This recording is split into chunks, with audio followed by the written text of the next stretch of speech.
our famous Voodoo Doughnuts, our #1 tourist attraction here in Portland.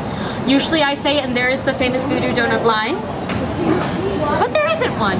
Usually there is a line like down that way, it curls around, comes over here. Just depends on the time of day. If it's right before dinner, there usually isn't a line, like right before 6.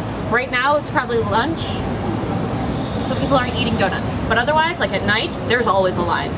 Always a line. Cash only, so if you are going to go to Voodoo Doughnuts, bring your cash. And this started off as a little tiny hole in the wall. A couple of guys were like, I'm gonna make weird donuts. And they did. They started off with the very famous hangover donuts.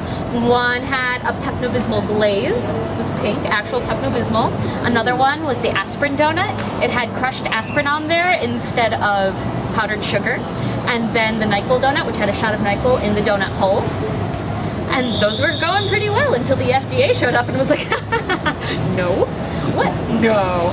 What on earth made you think that you could mix over-the-counter drugs with foodstuffs and then sell them to the general public? And they're like, we tried. And they decided just to make other weird donuts.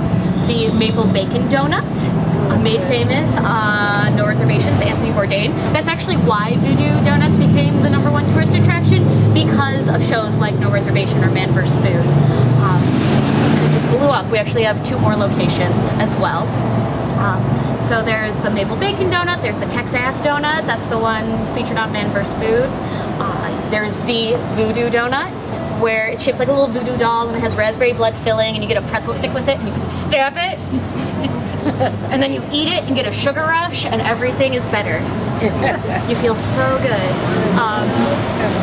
My cousin is visiting this week for the first time and he got the cock and balls donut, which he ate very publicly while walking down the street.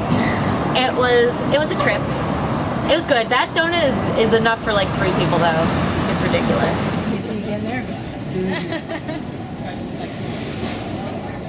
You can actually look in and see. You can always find Voodoo by the